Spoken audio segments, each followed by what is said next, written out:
Discurso de Javier Milei completo, dublado e com o timbre da voz idêntica à voz original. Bora? Boa tarde a todos. Quero agradecer às autoridades da CIPAC pelo convite e ao presidente Jair Bolsonaro e a Eduardo Bolsonaro pela calorosa recepção que recebi. Eles realmente me fazem sentir em casa e é sempre um prazer estar entre amigos. Hoje quero falar com você sobre a receita econômica e cultural do socialismo na América Latina, sobre como eles estão errados e nós estamos certos, e sobre como a batalha pelo destino da Argentina está sendo travada desde que assumimos a presidência. Se analisarmos os diferentes casos de governos socialistas ou de esquerda na América Latina nos últimos 20 anos, certamente encontraremos uma série de denominadores comuns que aparecem em conjunto e que constituem uma verdadeira receita para o desastre, tanto no âmbito econômico, social, político e cultural. Porque existe uma relação de causalidade entre todos esses elementos e não é uma mera coincidência. O público tá falando em português e o Milei tá sem entender nada aí.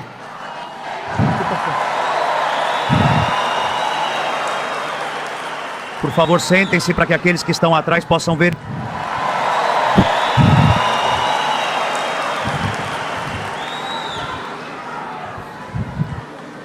Estamos bem?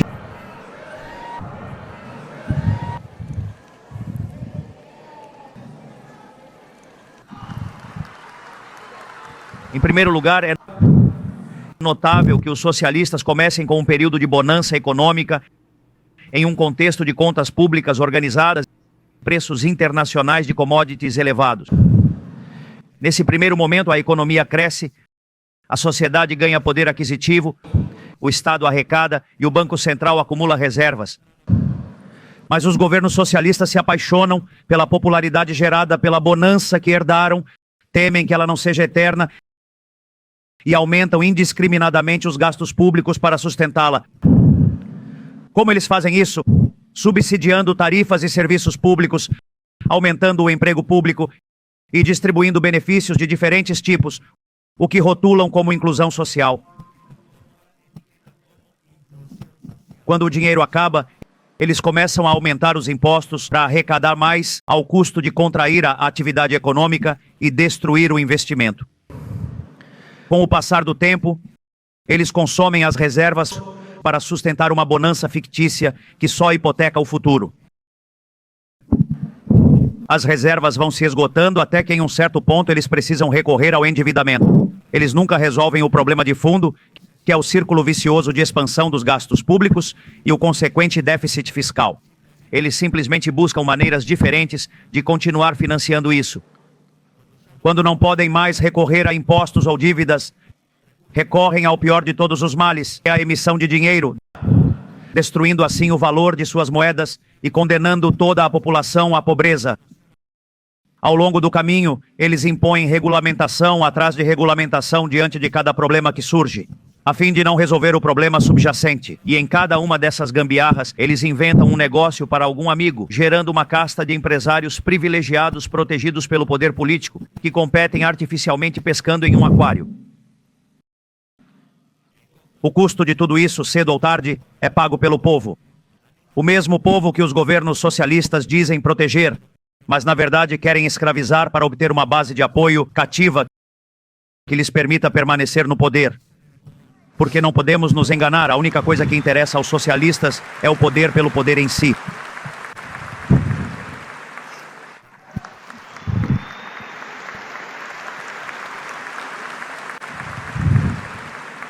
A consequência é que as pessoas acabam pagando em inflação desenfreada o que recebem em subsídios e acabam pagando em bens mais caros e de pior qualidade pela política de proteção industrial e manufatureira que os governos promovem para beneficiar seus amigos. Já vimos este filme dezenas de vezes em toda a região e também no resto do mundo. não é nada mais, nada menos do que a história do socialismo do século XXI, sobre o qual nós, irmãos latino-americanos, tanto ouvimos falar e que é defendido por todos os populistas que compõem o Grupo de Puebla, ou que anteriormente também se chamava Fórum de São Paulo.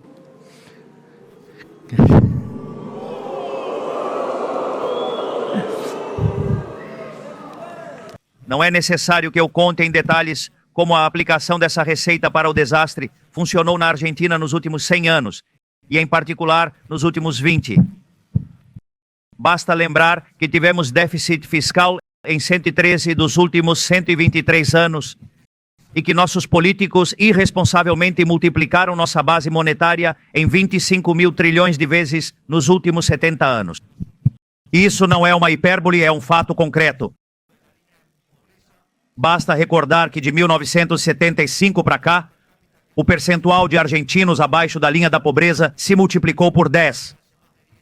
Que temos o mesmo PIB per capita de 2007 e que a economia formal não gera empregos genuínos há mais de 10 anos. E basta ver com muita indignação que, enquanto nós afundávamos, o restante dos países que tiveram economias mais liberais progrediram.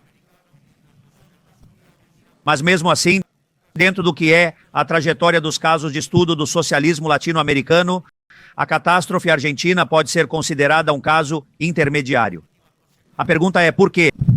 Porque por mais que tenham tentado, nunca conseguiram levar o programa socialista às suas últimas consequências. Porque nunca conseguiram subjugar completamente a sociedade. Porque encontraram um limite em um povo rebelde que zela pela sua liberdade, que protege com unhas e dentes sua propriedade das garras confiscatórias dos políticos e que resiste a ser dominado.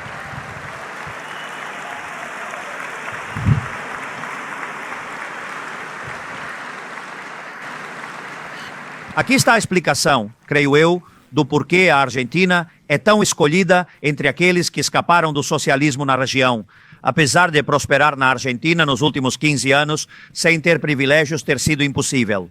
Porque é fácil entender que haja 500 mil venezuelanos no Chile, que é historicamente um país com uma economia livre, embora nos últimos anos o modelo que gerou tanto bem-estar para o cidadão comum chileno esteja sendo questionado. Mas na Argentina, por mais difícil que seja, é sempre gratificante conversar com nossos queridos residentes venezuelanos e constatar que não há ninguém mais anticomunista e anticrises na Argentina do que eles.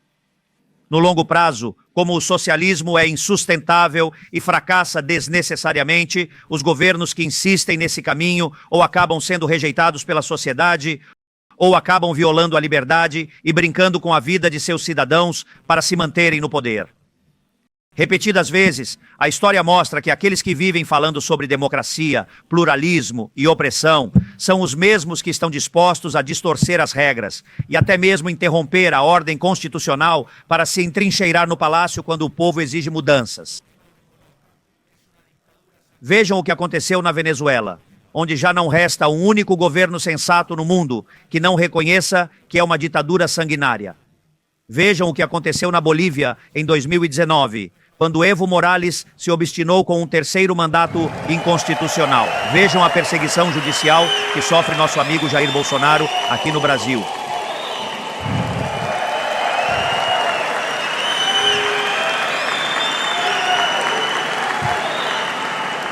E vejam o que está acontecendo na Bolívia neste exato momento. Eles estão dispostos a montar um falso golpe de Estado só para somar mais alguns pontinhos em uma eleição.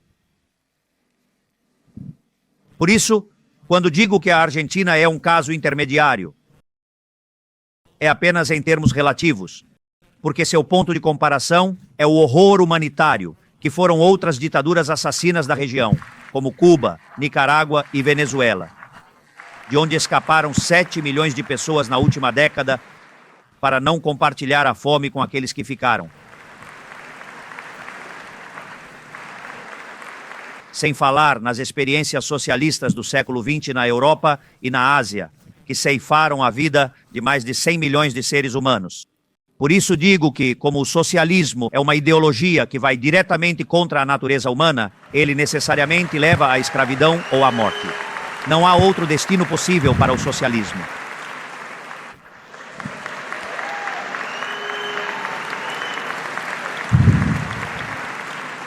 Mas, obviamente, a descida ao socialismo não acontece da noite para o dia, nem brota de um repolho.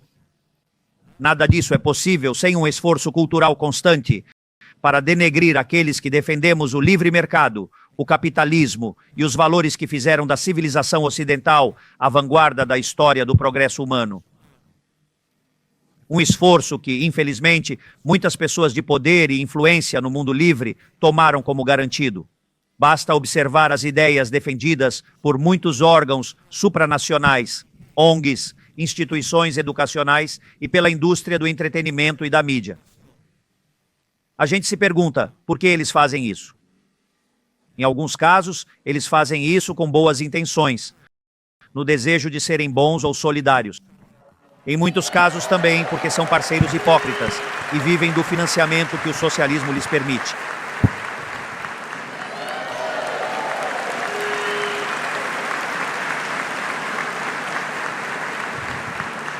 Na maioria dos casos, acredito que eles não percebem que estão brincando com fogo e comprando um pacote fechado que tem como destino as trágicas consequências que já conhecemos. Eles não se dão conta do quão destrutivo pode ser implementar o socialismo na cidade, pois sentem que isso está muito distante da realidade deles. Mas é preciso compreender que a combinação entre boas intenções e dirigismo nos leva ao pior dos lugares. Os bem-intencionados pensam que bons resultados derivam de boas intenções e empatia. E eles têm a pretensão de achar que, ao direcionar o comportamento de cada integrante da sociedade, é possível obter um comportamento conjunto mais eficiente. Chegam até a se vangloriar de que podem fazer isso de maneira ótima. Ou seja, eles veem um problema e assumem que a solução é jogar o Estado em cima dele. E a isso eles chamam de justiça. Mas Hayek nos ensinou que aqui reside a fatal arrogância do ser humano. E cada vez que o Estado intervém, gera um resultado pior do que se não tivesse se intrometido. Tomemos como exemplo a liberdade de expressão, um valor fundamental da democracia e que, no entanto, está sendo questionado nas principais potências do mundo com a desculpa de não ferir as sensibilidades de ninguém, ou de respeitar supostos direitos de algumas minorias barulhentas que querem impor sua visão minoritária ao resto da população.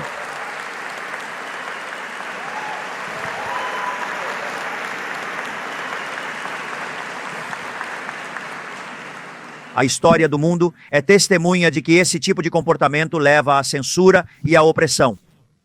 E, no entanto, é cada vez mais frequente ouvir como em países que se acreditava respeitarem os princípios básicos da democracia, aberrações em matéria de liberdade de expressão e censura são cometidas. São coisas que parecem distantes ou abstratas, mas basta olhar para o que, lamentavelmente, está começando a acontecer hoje aqui no Brasil.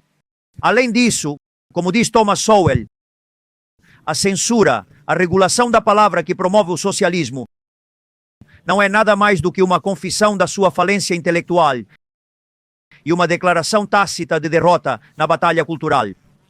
Porque como não têm coragem de nos enfrentar no mercado das ideias, porque sabem que não podem nos derrotar, eles intervêm e proíbem a circulação das ideias que desagradam e subsidiam as ideias que lhes convêm.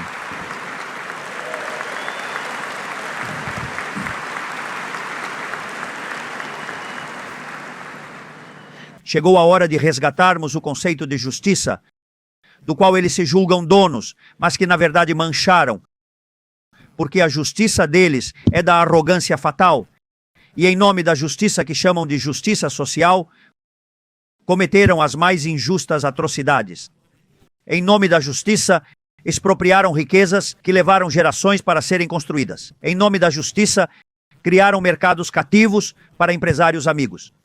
Em nome da justiça, violaram repetidamente os direitos fundamentais do indivíduo. Em nome da justiça, tiraram de uns para dar a outros, que por coincidência são seus filhos ou amigos.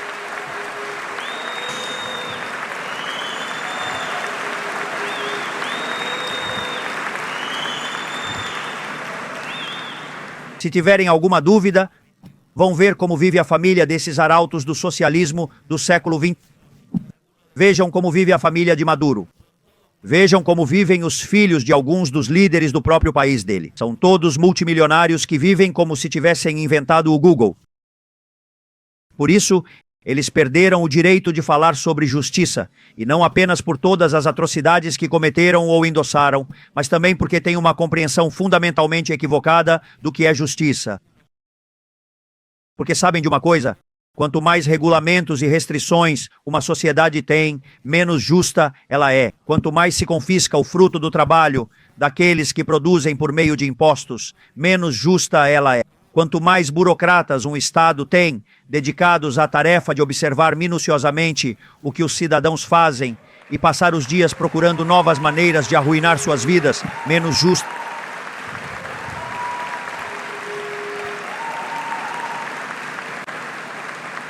Inclusive, quanto mais leis um país tem, menos justo ele é.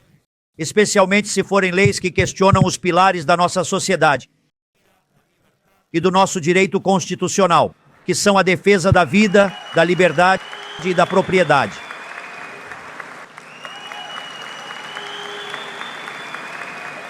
Ou a nossa versão aqui: Deus, pátria e família.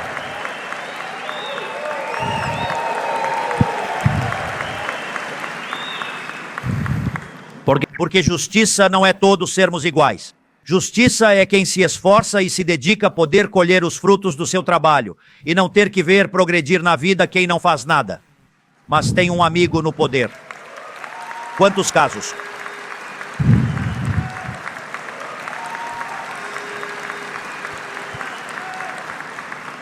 Quantos casos nós, irmãos latino-americanos, conhecemos de pessoas que ficaram milionárias da noite para o dia só por serem amigas do poder? Essa é a história do socialismo do século XX. Justiça é cada pessoa poder transformar esse esforço em poupança e investir essa poupança para ter uma vida melhor para si e para sua família. Justiça é poder buscar uma vida melhor e tornar esse plano possível. Em suma, justiça é que cada um seja dono da sua própria vida, ou, como nós dizemos, que cada um possa voltar a ser o arquiteto do seu próprio destino. Isso sim é justiça.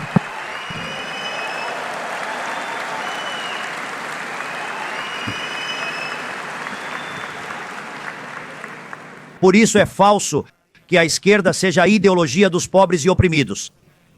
A cada dia fica mais claro na América Latina que a esquerda é a ideologia dos ricos, dos poderosos, que controlam e têm posições de destaque na difusão cultural. Todos coniventes com o poder, obviamente.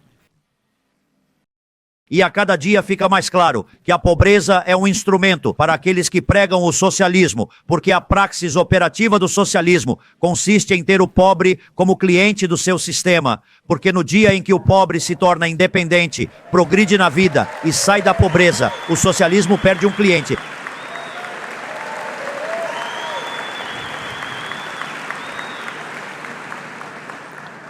Mas obviamente vocês querem que eu lhes conte algo sobre a Argentina. É impossível ignorar que hoje na Argentina existem planos de mudança. Digamos que vocês conhecem muito bem a história argentina. Vocês já imaginaram que veriam alguém como eu, sentado na cadeira de Rivadavia? Vocês imaginaram que iriam ouvir um presidente argentino defender as ideias que eu defendo, com a convicção de mudança radical que eu tenho? Ou vocês já imaginaram um presidente liberal libertário de um país?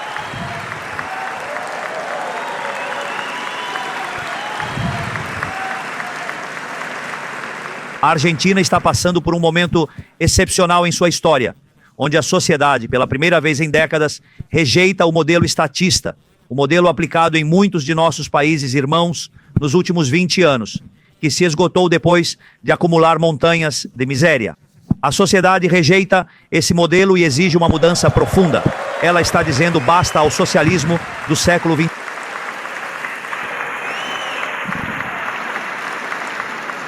Mas mesmo depois de todo o estrago que os socialistas fizeram, depois de deixar um país com déficit consolidado de 15 pontos, afogado em dívidas e sem credibilidade de crédito, e que teve que ser resgatado de uma hiperinflação iminente, depois de tudo isso, eles continuam tornando impossível boicotar a única saída para o desastre que eles mesmos geraram. A esta altura do campeonato, 7 meses depois de assumirmos o comando da nação, somos o governo que mais pedras no caminho recebeu na história.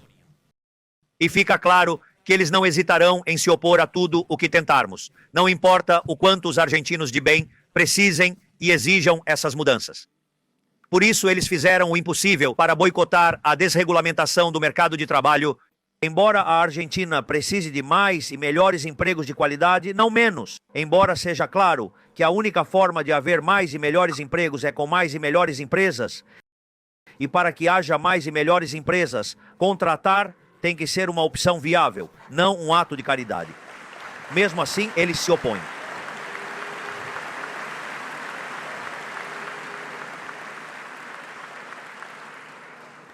Mesmo assim, eles se opõem. Ou seja, estão dispostos a prejudicar milhões de trabalhadores argentinos para ver o governo fracassar. É por isso que eles também fizeram todo o possível para boicotar a promoção de investimentos, investimentos que não vieram por causa da insegurança jurídica que eles próprios geraram. É preciso lembrar um fato óbvio: sem investimento privado, não há atividade econômica genuína, e não há investimento privado se não for rentável para uma empresa investir.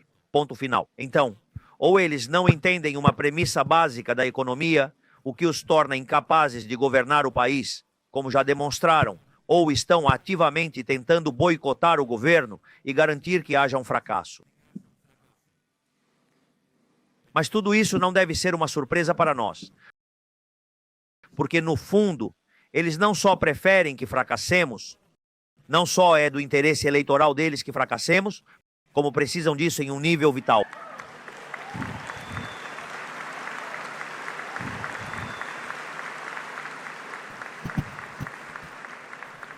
Porque se formos bem-sucedidos, teremos desmantelado o sistema corrupto através do qual eles sugam o sangue dos 47 milhões de argentinos e de todos os lugares onde o socialismo está vigente.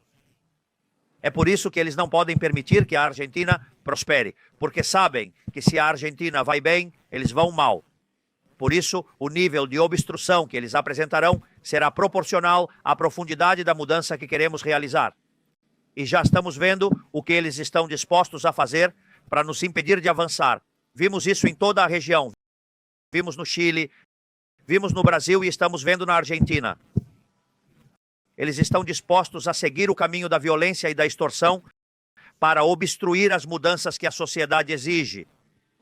É por isso que eles fizeram a greve geral mais rápida da história, poucas semanas depois de assumirmos, como resposta ao nosso plano de estabilização e ao nosso projeto de desregulamentação econômica. E é por isso que há alguns dias eles enviaram um pequeno exército para semear o caos nas portas do Congresso, incendiando carros e vandalizando a cidade na tentativa de extorquir os legisladores para que rejeitassem nossas reformas. Mas sabe de uma coisa? Conseguimos aprovar a reforma do Estado, trabalhista e econômica mais importante da história argentina.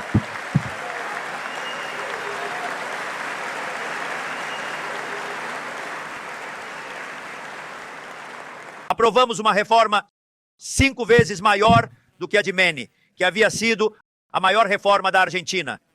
E se somarmos também o decreto de necessidade e urgência de quando assumimos hoje, as reformas são 8 vezes maiores do que a maior reforma da história argentina. Ou seja, não estamos apenas travando a luta contra a inflação, mas estamos transformando a economia argentina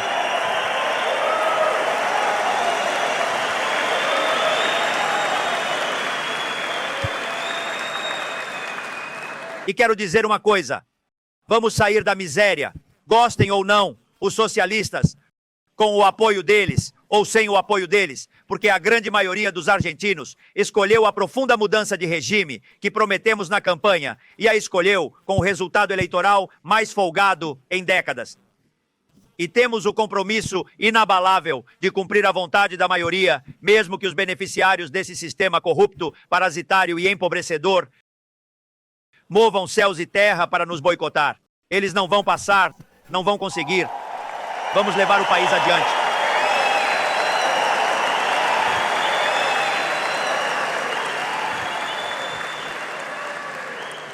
Nesse sentido, Quero agradecer a todos aqueles que estão aqui hoje, que vieram me ouvir e ouvir todos nós que defendemos as ideias de liberdade.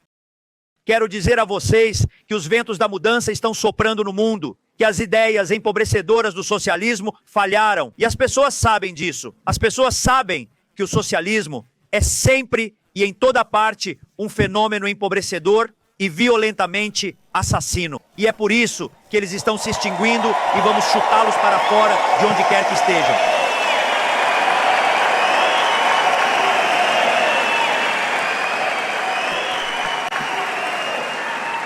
Porque fracassaram economicamente, fracassaram politicamente, fracassaram culturalmente e fracassaram socialmente.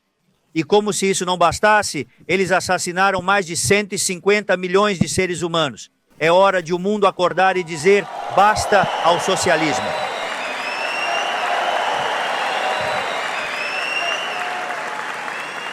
Porque o socialismo é a ideologia do ressentimento, da inveja e do ódio.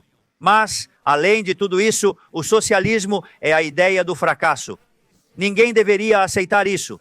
Ninguém sabe mais sobre isso do que nós, os irmãos latino-americanos. Mas esse vento de mudança que começou na Argentina e hoje percorre o mundo, chegará a todos os cantos onde a liberdade é reprimida. Porque a história do ser humano é a história da liberdade e não há nada nem ninguém que possa detê-la.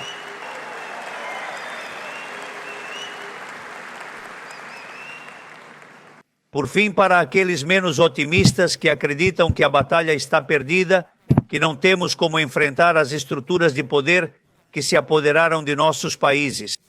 Quero dizer-lhes que aquele que vos fala chegou onde chegou sem nenhuma estrutura, sem dinheiro, sem partido político ou apoio da mídia tradicional, mas com os punhos cheios de verdades e com a convicção inabalável de que a vida sem liberdade não vale a pena ser vivida. Acreditem em mim.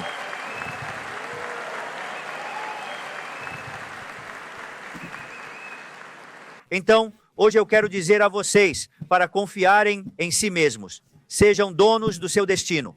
Lutem em cada canto onde for necessário e tenham fé de que, se o fizerem com convicção, alcançarão o objetivo.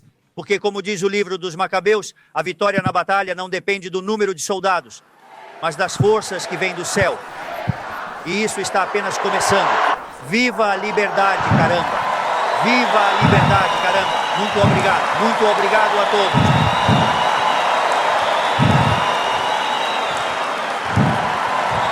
Foi. Acabou. Cara, show. Eu achei que Milei iria bater mais em Lula, porque tava tendo uma treta entre Lula e Milei nesses últimos dias, mas não aconteceu. Foi um discurso, como o Milei é economista, foi um discurso que focou muito na economia e tá aí. Espero que vocês tenham gostado da dublagem. E é nóis, até o próximo. Não se esqueça de se inscrever no canal, deixar o like nesse vídeo e, poxa, encaminhar esse vídeo pra alguém, né? Porque um discurso com um timbre da voz idêntico, bem dublado, bem sincronizado, merece ser compartilhado com alguém que gostaria de ver também, né? Então, compartilhe, comenta e inscreva-se. Um abraço e até o próximo vídeo.